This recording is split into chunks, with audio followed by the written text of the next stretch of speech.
Hello and welcome to another episode of History Hack. I'm really excited today. We have with us Trevor Barnes, who has been a producer, an author, a journalist, but most importantly for us, a historian of espionage, schooled by the fabulous Chris Andrew. He's worked on the Red Peril, the early history of the CIA, some crime thrillers. He's had such a diverse career, but we're here today to talk about his new book, Dead Doubles, which is out now, billed as the extraordinary worldwide hunt for one of the Cold War's most notorious spy rings.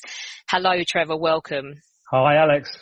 Oh, I'm so excited. When I first got the book and I looked at when you go to the contents, you say, how am I going to get guided through this? And I was just like, what? This sounds absolutely insane and brilliant. So I guess really we need to ask you, first of all, when is your book set, and what is this spy ring that you've told us all about in the book? Well, the book is set at the height of the Cold War. So we talk about 1960-61, so 60 years ago, which seems a long way away. And in many ways, Britain was very, very different then to what it is today. The position of women, the position as well in terms of Britain and the West against the Soviet Union, because the Cold War was at its coldest at that time. In 1960, the Russians had shot down this spy plane over Russia. The pilots captured by the Russians. There was lots of megaphone diplomacy. Fortunately, there was no really, really hot wars. But what it meant was that the two sides were desperately trying to get information and intelligence out of the other. In this case, obviously, the West were trying to find out anything they could about what was going on in the Soviet Union, because the Iron Curtain really was an Iron Curtain. You just couldn't get anything out of the Soviet Union at that time. The people living there were under a really tight iron control, even more so than under Vladimir Putin. But equally, the Russians were desperately trying to get as many secrets out of the West as they could. And the background to this spy ring was that Russia in particular was trying to upgrade their navy back in 1960, and Britain had centred all its unbelievably world-leading underwater research, torpedoes, sonar, submarines, that stuff, down on the coast of Dorset near Weymouth in this top-secret centre called the Underwater Detection Establishment. And that was where this spy ring, the Portland spy ring, had two of its spies. And essentially there were 5 spies in the ring. There were 2 British people inside this base down in Portland, a man called Harry Houghton and his girlfriend stroke mistress called Ethel, nicknamed Bunty G. And then there were 3 others who it turned out, as the investigation progressed, were what were called KGB illegals. The KGB was the Soviet Union's all-powerful spy agency, and they had this thing of having spies who were called illegals. That's to say, people who adopted the identity of a completely different human being and then went to live in another country and pretend to be that other person. Bit like in the Americans. Absolutely. I mean, the Americans, which I don't know a number of your listeners might have listened to, that in some ways was based on cases like these 3 spies in the Portland spy ring, but they were rounded up in 2010. Interestingly, the Americans were set in the 1980s. But the thing about the Russians is they made a speciality of having these illegal spies. They've done it since 1917 and the Bolshevik Revolution, and they've made a speciality of it. And their spying in this area has traditionally been of an incredibly high quality and great value to Russia. Let's break down the book, because it's in a number of sections which make it really easy to sort of grasp what's going on. So presumably the authorities become aware that there is something fishy going on, because the first part of the book is dedicated to the investigation. Absolutely. I mean, I've tried to tell the story a bit like a novel in some ways. It's got certain similarities with a detective story, because a lot of it's based on the hitherto secret files of Britain's domestic security service called MI5, which have been released. And it all starts when, and what's remarkable about the files is you can follow the investigation, Alex, step by step. It really is very, very exciting and quite enthralling and breathtaking as you sort of follow the MI5 investigators on their trail of these spies as they piece the clues together. So it started in 1960 down at Portland where, and this has a contemporary ring as well, someone working down there got an anti-Semitic letter with a swastika on and the word Jew. And the person who got this was understandably very distressed about this, so brought this to the attention of the authorities. And anti-Semitism wasn't for MI5 to investigate. But the other allegation made by the person who got the letter was, because the person who got the letter said, I think I know who sent me the letter, this guy called Harry Houghton, who works down here. And also, I want you to know that back in 1956, so 4 years before he got this anti-Semitic letter, Harry Houghton was alleged to have taken files, top secret files, without authority. So this stuff came up to London, to MI5, and because the allegations weren't properly authenticated, there wasn't much evidence. MI5 were, frankly, not that interested, but they thought in the end they'd make a start on investigating Houghton. But then there was this explosion because they got some top secret information from the CIA. And so how does the investigation play out, and how do they begin to identify who they think might be guilty? Well, it's bit by bit, chain by chain. So the CIA had this agent codenamed Sniper, and the CIA didn't know whether it was a woman or a man or anything about them. But this agent, Sniper, started feeding really valuable information about what was going on in Russia and in Eastern Europe to the CIA. And then at the end of April 1960, the CIA got from Sniper this absolutely precious intelligence, which they immediately passed to the British, which said that there is a spy in the British Admiralty somewhere actively spying now. And this person was recruited in Warsaw in Poland in the early 50s, then came back to the UK and was picked up and controlled by the KGB. And this person's name begins with an H. It's something like Hupkenner or something like that. So MI5 immediately went straight to the British Admiralty files in London, went through all the possible people, and they came up with just one prime suspect, and that was Harry Houghton. So they immediately bugged his telephone because he lived in this cottage quite near Weymouth. They also intercepted his mail, and these interceptions said to MI5 various things about Houghton, the fact that he had this girlfriend, Ethel G, but above all, that Houghton was coming up to London at the start of July 1960. So he was tailed by MI5. MI5 had this department called the Watchers. If any of your listeners read John le Carré books, you find out that in those books, John le Carré talks about the lamplighters. Well, their real name was the Watchers. And this was men. Women had recently joined the Watchers as well. Women joined. So they had both sexes, and they were in a fleet of cars that was based down in Vauxhall. And they started tailing Houghton and G. And Houghton and G came up to London, and in early July, they went to the Old Vic Theatre, and they were seen by the Watchers to meet an unknown man. And the only clue to his identity that MI5 had was this guy's number plate. And this car belonged to a man who was supposed to be a Canadian businessman by the name of Gordon Lonsdale. So at that stage, MI5 had 3 spies in their net. They had Harry Houghton, Ethel G, and this man, Gordon Lonsdale. So, of course, they started collecting information about Lonsdale, piecing all that stuff together. The lead MI5 investigator was a guy called Charles Elwell, and part of the research was fascinating, finding his family, and they'd shared his private archives with me, his diaries and that sort of stuff.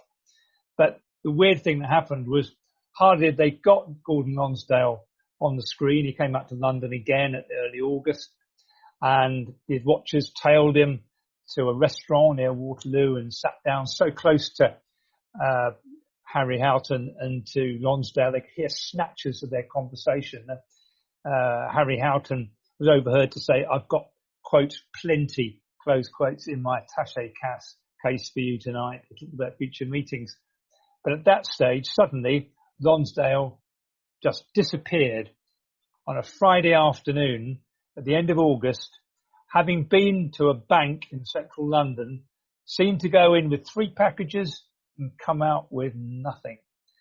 And so that was when there was the first real breakthrough of MI5's investigation. It's actually, this book really does read like a Le Carre book, doesn't it? Who are Morris and Lona Cohen? Just stepping back a moment, we've got 3 spies so far in the ring. Yeah. The breakthrough came in September 1960 because Lonsdale had disappeared. He'd gone abroad, but no one knew where the hell he'd gone.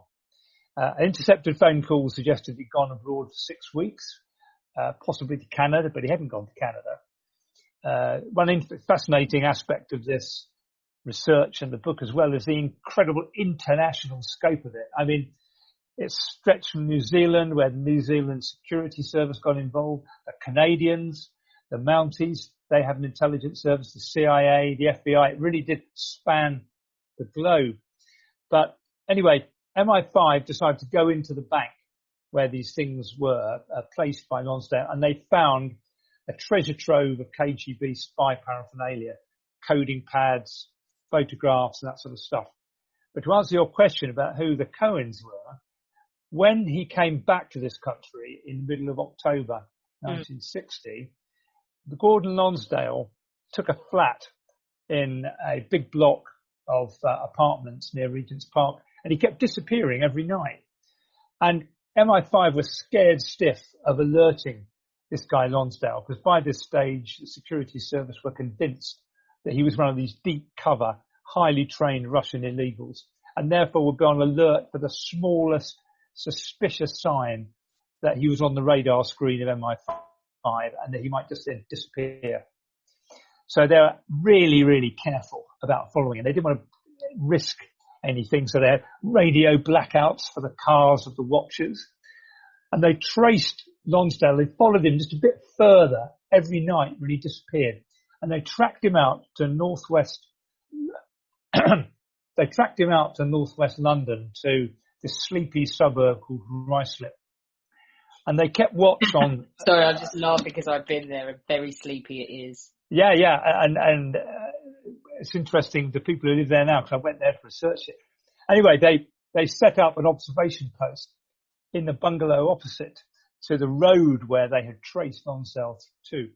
And then one Sunday afternoon, they saw Lonsdale come out of the front door of number 45 Cranley Drive in Ruislip. Now lived in, by the way, by a London Underground driver who's a charming guy, and his wife, who showed me around the house.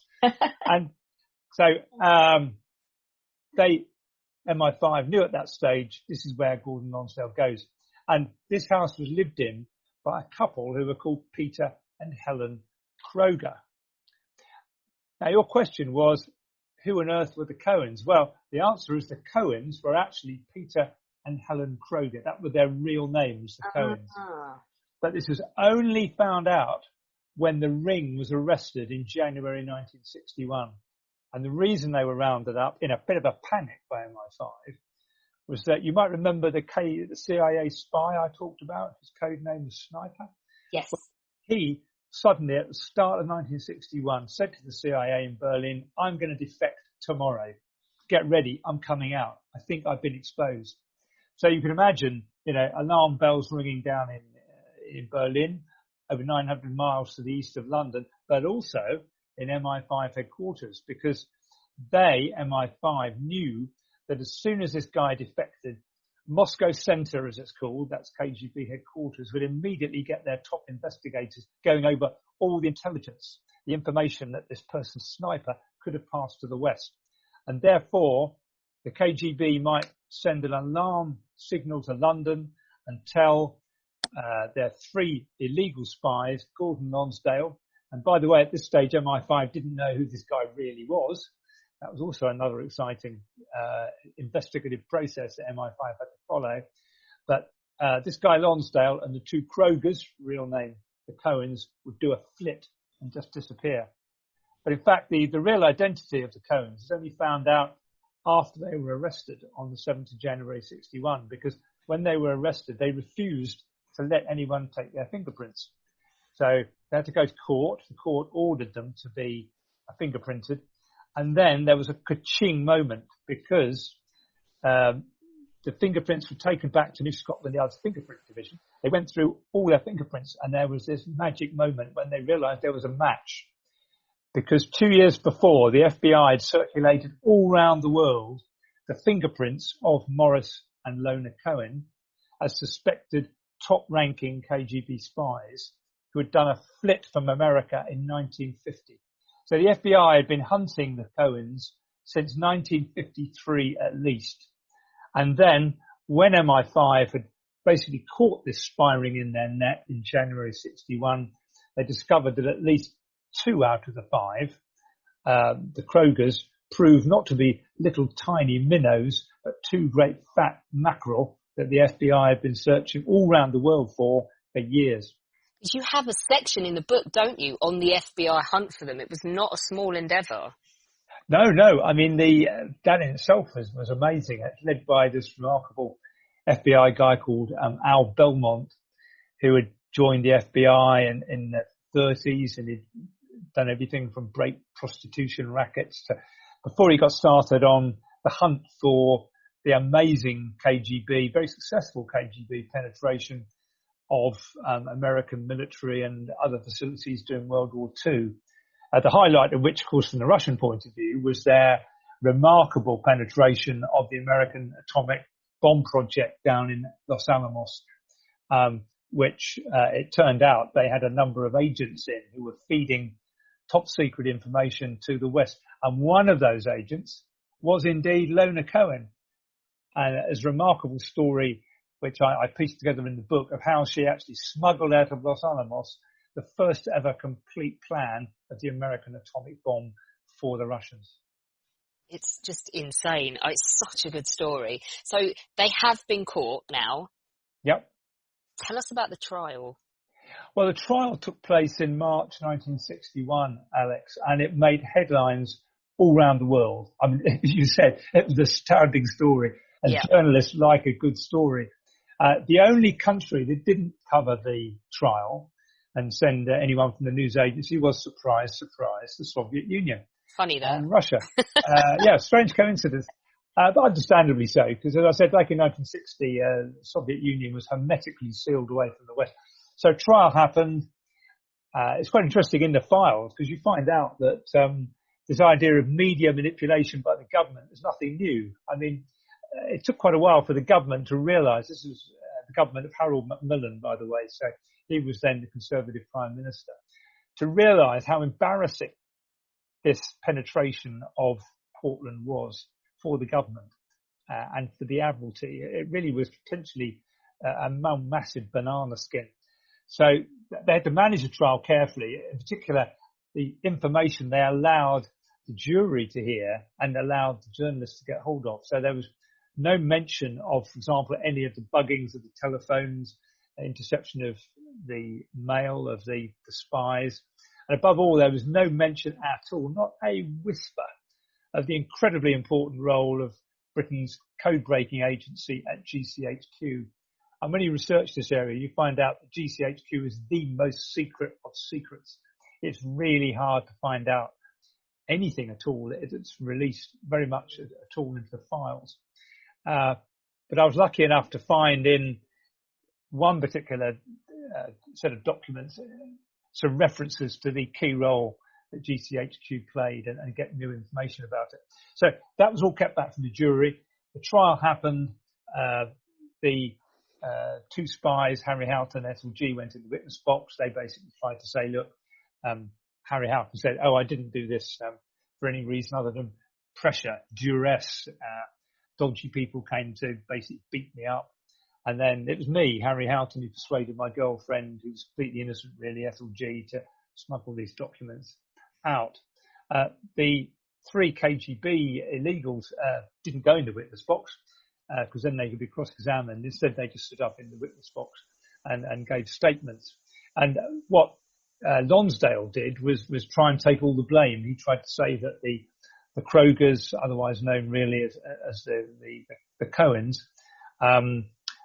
they were innocent. Basically, I planted all the spy equipment that was found in their bungalow. But the jury had nothing to do with it.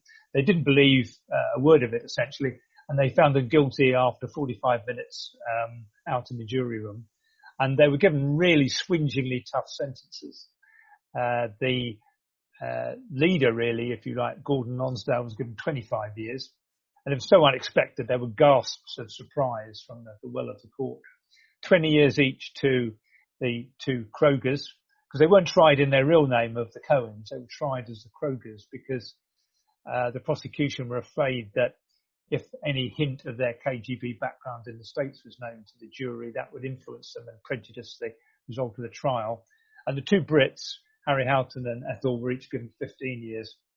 And then the next stage of the dance really began, because MI5 wanted to try and persuade any of these 5 spies to start telling them what really happened and confess. And so that's another amazing story in itself. So now really becomes the time when I guess you've caught them and you've punished them. For now, we'll come back to the spies.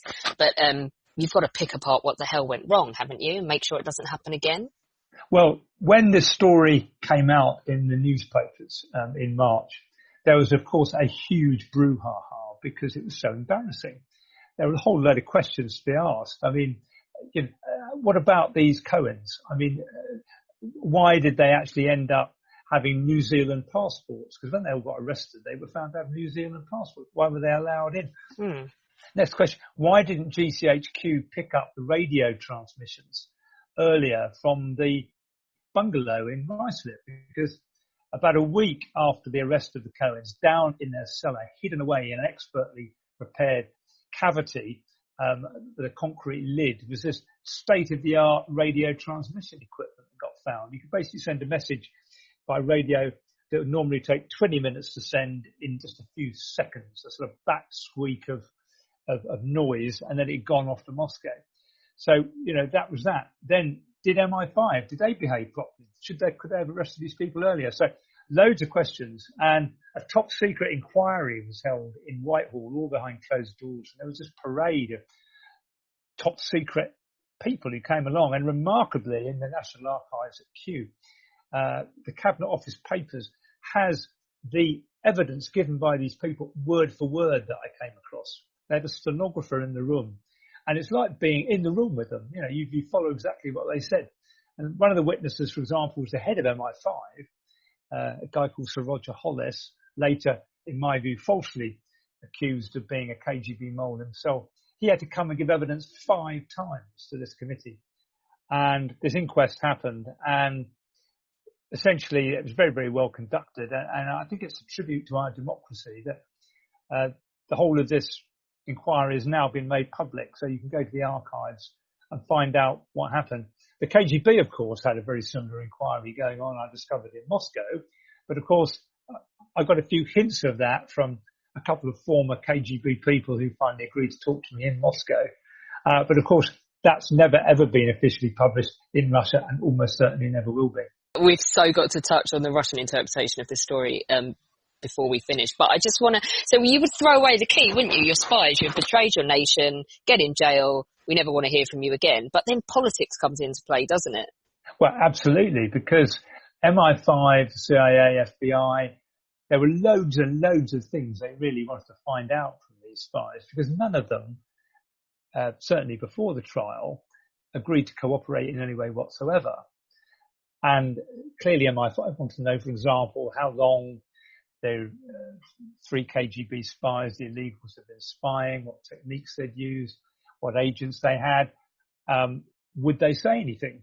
And similarly, would Harry Houghton and G confess? So then we started this rather elaborate dance behind the scenes with the CIA investigator, Charles Elwell, going in under a pseudonym. He went under the name of Mr. Elton to go and talk to them. And at the beginning, Gordon Lonsdale suggested he was going to cooperate. And Elwell, who I found out was an absolutely top-ranking, superlative counter-espionage investigator, very astute. He, meanwhile, was trying to find out the real identity of this guy, Gordon Lonsdale, because his view was that if this became known to Lonsdale, that the West knew who he really was, this would make it far more likely he'd cooperate, because the KGB back in Moscow might say, oh, okay, the West now knows who this guy is, then we can cut him off, basically. We don't trust him anymore.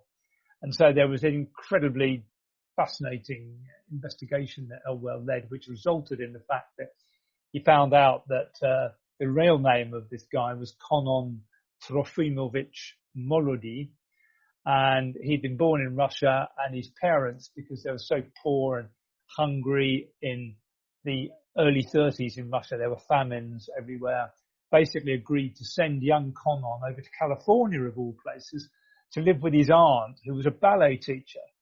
And it was there that he learned English. His English was fluent. But at the end of the 30s, young Konon decided to come back to Russia. He was a patriot, a strong patriot underneath, with threat of Nazism. He wanted to basically come home. He fought with the Russian army. And he'd then been recruited, obviously, by the KGB after the war. So all of this emerged. But in fact, Elwell and MI5 tried to get the Home Office to agree a far more generous deal for Lonsdale than they were willing to give. And so at the end of the day, they couldn't offer this guy, Gordon Lonsdale, real name, Konon Molody, a sufficiently generous deal. So in the end, nothing happened. Similarly, Houghton and G refused to confess. They sort of played around, suggesting they might cooperate. And the Cohens, who were ideologically committed communists and had been that way since the late 30s, right through the war, spying for the Soviet Union, and after the war, before they left, did a flip from America in 1950. They weren't going to cooperate either. So the scene was then set for spy swaps. Yes, so tell us, how much spy swapping goes on in the aftermath? Well, the incredible thing about this case is you can, and I think this is unique in my knowledge as an espionage historian, with these files, for the first time, a Western intelligence counter-espionage agency has released pretty much all its files on an investigation from first clue, arrest, or from first clue, investigation, arrest, trial, prison, and then you even get these amazing spy swaps. And the first of these involved Gordon Lonsdale.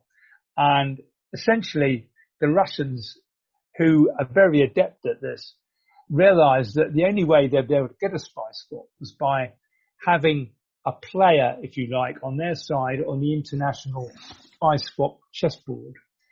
And in 1962, the Russians arrested a man called Greville Wynne in Hungary. Now, Wynne had been acting as a courier for MI6, Britain's Foreign Intelligence Service, getting secrets from an agent, very important agent called Penkovsky in Russia. And to cut a long story short, Penkovsky was betrayed. He was tortured. He revealed the name of Wynne.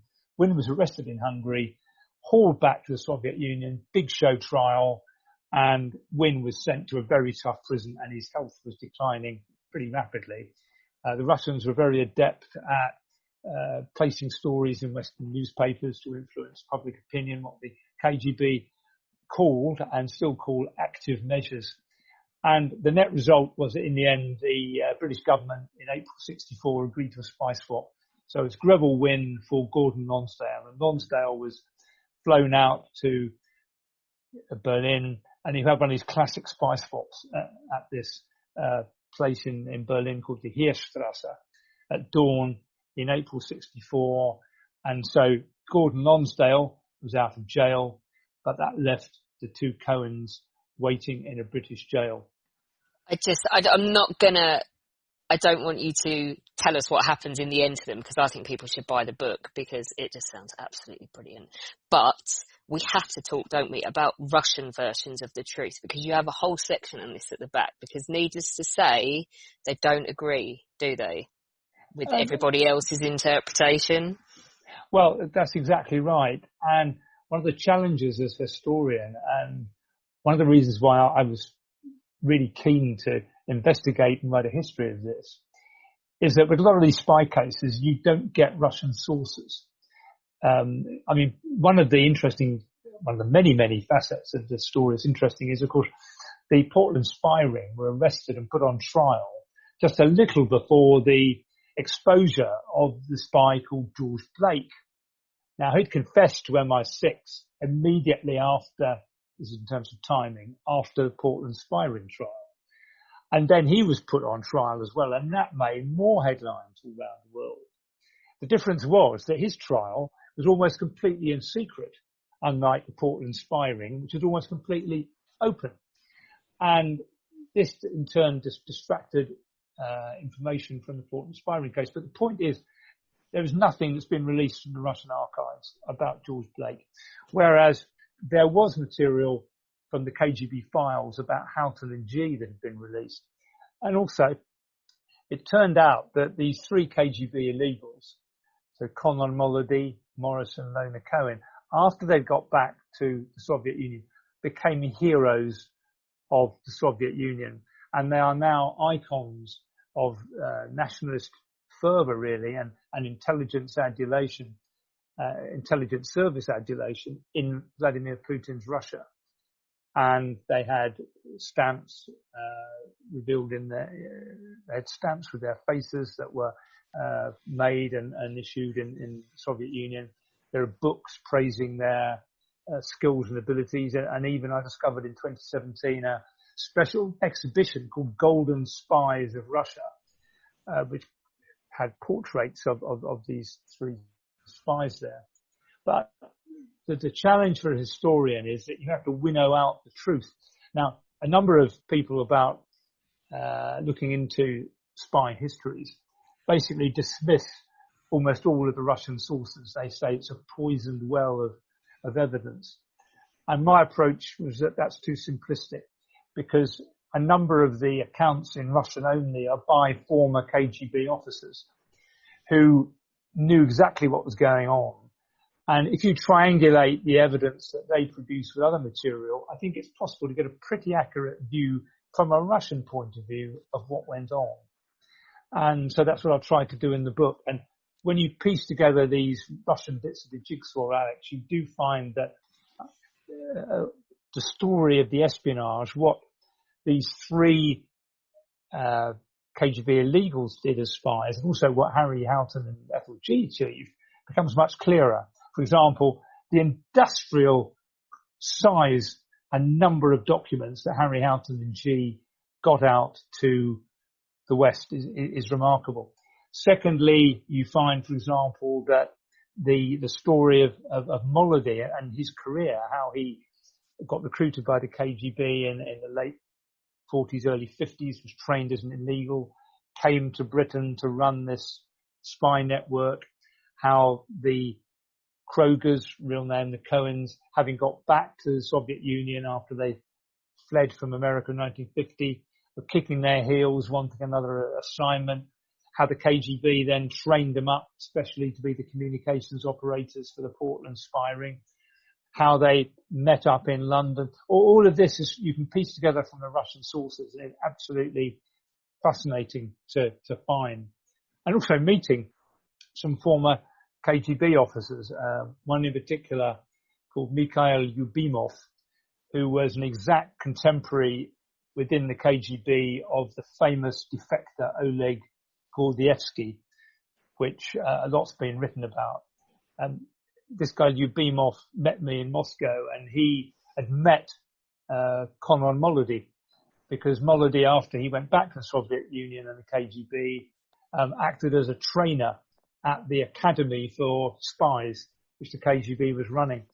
So it's rather a magic moment, because there was this direct link that I'd established with this mysterious Gordon Lonsdale. This whole book is just so exciting. I have to doff my cap to you. I know you spoke to, it really does read like a spy novel. And I think anyone listening with an interest in the Cold War, just run out and buy it. Do it now, preferably from an independent bookshop, of course. I have to ask though, did you obviously you said you spoke to some former KGB agents. Did you find any opposition when you were doing the Russian part of your research? I wouldn't say opposition, but there clearly was a very strict limit as to who I could talk to and when and how. So, for example, I approached in the end the press bureau of Russia's equivalent of MI6. And believe it or not, there is one. MI6, understandably, doesn't have a press bureau, but the modern Russian version of MI6 called the SVR does. So they agreed to see me very briefly, and it was fascinating going in there. They confirmed that there was not a hope in hell of me getting anywhere near the KGB archives on the case, and they offered me some very, very limited cooperation. But they were very kind in a kind of way, trying to make sure that they knew what I was doing. They give me access to a few photographs I wouldn't otherwise do, and I did meet one very briefly, a former KGB agent who'd operated in Germany in the 1950s. But there were some strange things happening. Like, for example, I discovered that the daughter of Conor Molody is still alive. Her name is Elizabeta, and she lives about 50, 60 miles outside Moscow. And when I was with some of my contacts on one visit to Moscow, they actually rang Elizabeta and spoke to her on the phone. And she seemed quite willing in principle to meet me. So when I went back to Moscow the next time, I asked these contacts of mine to ring Elizabeta up and see if she'd talk to me, because I thought, there might be some really interesting photographs and also her memories of her father. But mysteriously, none of these phone numbers worked anymore, Alex. And it just wasn't possible to make contact with her. She that seemed is to so have odd. disappeared. And then there was another former officer I was due to meet, all fixed. And then on the day I was due to meet him, some problem had emerged. And so no one actively opposed what I was trying to do, because I think on the one hand, they wanted the story of these three amazing KGB illegals, namely that of Conor Molody and the two Cohens, of which the Russians and the Russian intelligence service are immensely proud, partly genuinely, I think so, because their achievements as spies was quite remarkable, wanted to be told by a Western historian in as reasonably a fair way as they could, but they obviously didn't want me to find out stuff that would belittle and blemish their reputations. So it was a fine balance to be struck, I think. But I certainly got some new material out of Russia, which I didn't necessarily expect to get when I started on this quite long voyage of discovery. Sometimes you've just got to take what you can get as a historian, and I don't think the book suffers for it at all. I think it's a fantastic story. So thank you so much for coming on to give us an overview of it. By no means have you heard everything. You do need to really get stuck into a copy of this book. Tell everybody what it's called again. It's called Dead Doubles, The Extraordinary Worldwide Hunt for One of the Cold War's Most Notorious Spy Rings. It's been a pleasure to talk to you. No, thank you. And that is available everywhere. But obviously independent bookshops are best, because we always like to say that on History Hack. Use them or lose them. Trevor, thank you. Thank you. And join us tomorrow. There's a lot of attention this weekend being put on the Mountbattens, and Andrew Loney will be with us to talk all about his book, which is now out in paperback, which looks extensively at these peripheral royals, so don't miss out on that. And then join us down the pub, where they asked for it. They thought they were being hilariously funny, regaling us with stories about killer squirrels from history, and so therefore down the pub we will be talking all about the most epic animals in history. They called my bluff, and I saw them and I raised them, so join us for that. We are now on YouTube. We are posting all of our new episodes on there, and we have our own channel, and we are gradually posting all of the back episodes, because we have been made aware of the fact that you can only find the last 100 on some platforms. So you can go and listen to your heart's content and laugh at the cartoons and have a great time. So do go over there and subscribe. Don't forget, you can become a patron of History Hack for as little as $1 a month. Just go to www.historyhack.podbean.com. It will help us keep going in the aftermath of the coronavirus, and we would really appreciate it, as we would love to do so.